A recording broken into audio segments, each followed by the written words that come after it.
ერთ სიტყვით ფოთი შეკრავს მთლიანად ამ რეგიონს. ეს არის ყველა ამინდის კონე, ყველა ამინდში მომუშავე აეროპორტი იქნება. ეს იქნება აეროპორტი, სადაც დაჯდება ყველა ტიპის თვითმფრინავი. ეს იქნება ყველაზე თანამედროვე აეროპორტი საქართველოში და ყველაზე თანამედროვე აეროპორტი კავკასიაში.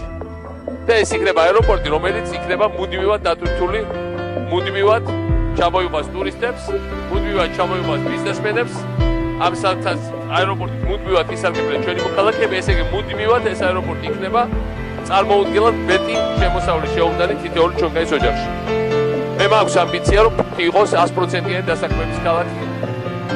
მინდა ვთქვა, რომ ერთ-ერთი ყველაზე დაბალი უმუშევრობა საქართველოში არის სწორედ ფოთში და ჩვენი ამოცანა, რომ პრაქტიკულად ეს უმუშევრობა დავიყვანოთ და ამას ჩვენ ერთად ყველა მივაღწევთ. სარადარო სისტემა საფრენი აპარატის სიგნალს 400 კილომეტრის რადიუსში იჭერს. მას მფრინავი ობიექტის ამოცნობა ნებისმიერ მეტეოროლოგიურ პირობებში შეუძლია. მიხეილ სააკაშვილმა ახალი სისტემის მნიშვნელობაზე ისაუბრა და განაცხადა, რომ მისი გახსნა საფუძველს უყრის ფოთის საერთაშორისო აეროპორტს, რომელიც მარტივად დააკავშირებს ბათუმს, ანაკლიასა და მესტიას მთელს მსოფლიოსთან, რაც თავის მხრივ ქვეყნისთვის დიდი ეკონომიკური ეფექტის მომტანი იქნება.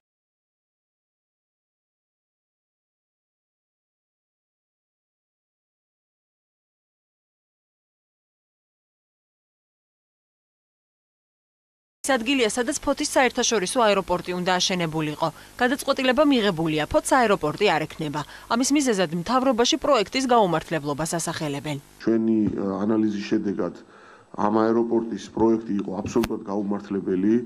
ეს არის ფრინველების გადაფრენის ზონა და ასევე საკმაოდ ჭაობიანი ზონა. ჩემი აზრით ძალიან სტრატეგიული ზონაა ქალაქის განვითარებისათვის, როგორც პორტი, ისევე აეროპორტი და ძალიან ცუდია თუ არ აშენდება. ამის ნაცვლად აშენდება ძალიან მძლავრი, მაღალი შესაძლებლობის მქონე საერთაშორისო აეროპორტი ანაკლიის პორტის მიმდებარე ტერიტორიაზე.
Thank you.